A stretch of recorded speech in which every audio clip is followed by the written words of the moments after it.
I have spent over $100,000 on gold mining, and these are my 3 regrets. Desperado. Welcome. A lot of you know me for talking about gold, health, mining, and other investments. But 12 months ago, I got carried away. I just didn't want to buy gold and put them in a safe. I wanted to get to the source. So I got involved in mining. I started mining my own gold. But if I could control the production of gold, the margins will be insane. My own $100,000 and deployed it into actual mining operation, into equipment leases, labor, fuel, diesel, and other land claims. I was becoming a gold baron. Instead, I got crushed in the brutal reality of resource extraction. You are thinking of investing in alternative assets, or you want to see how you can burn 6 figures fast, then stick around and see the kind of regrets I have a year ago starting gold mining operation.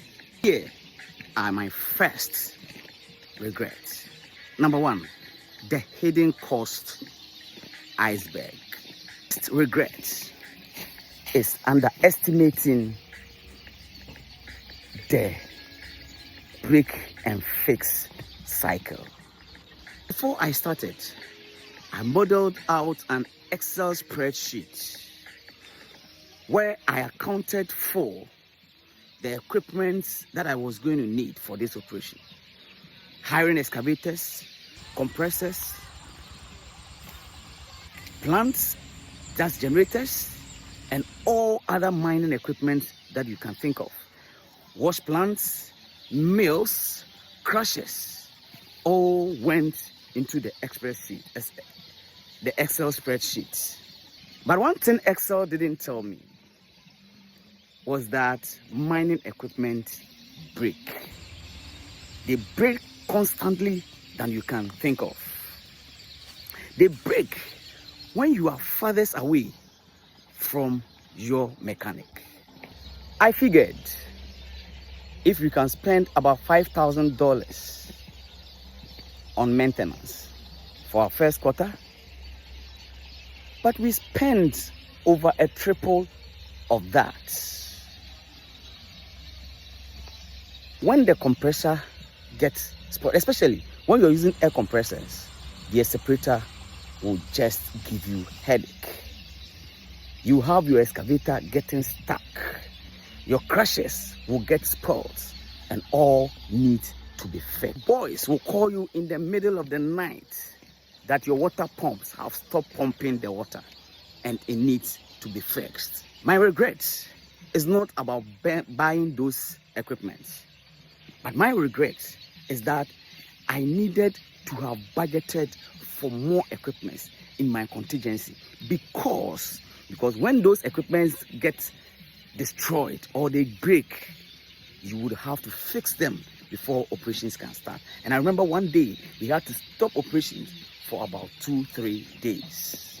My second regret is very hard to believe. That is trusting the glitter than the data. We had exploration data, drill hole data from our site.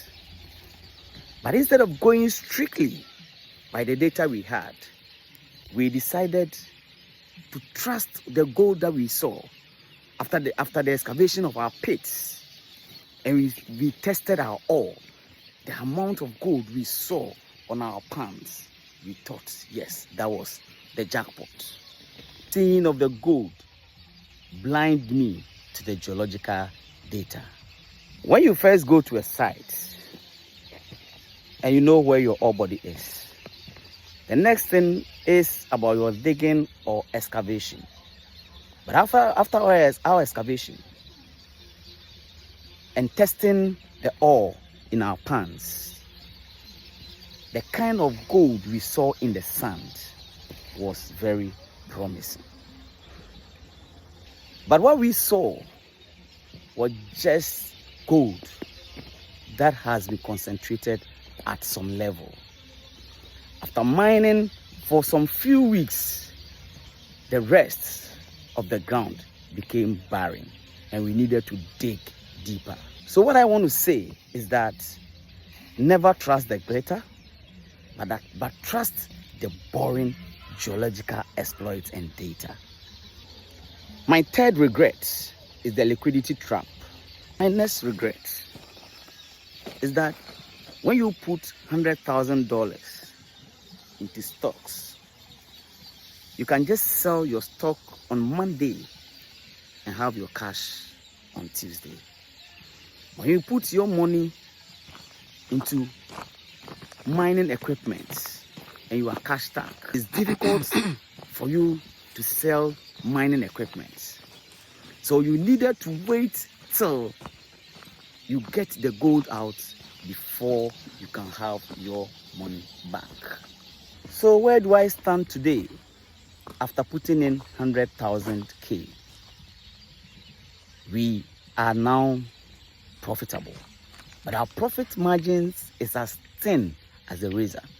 So we need to put in much effort to be able to make it huge, as we always know in mining.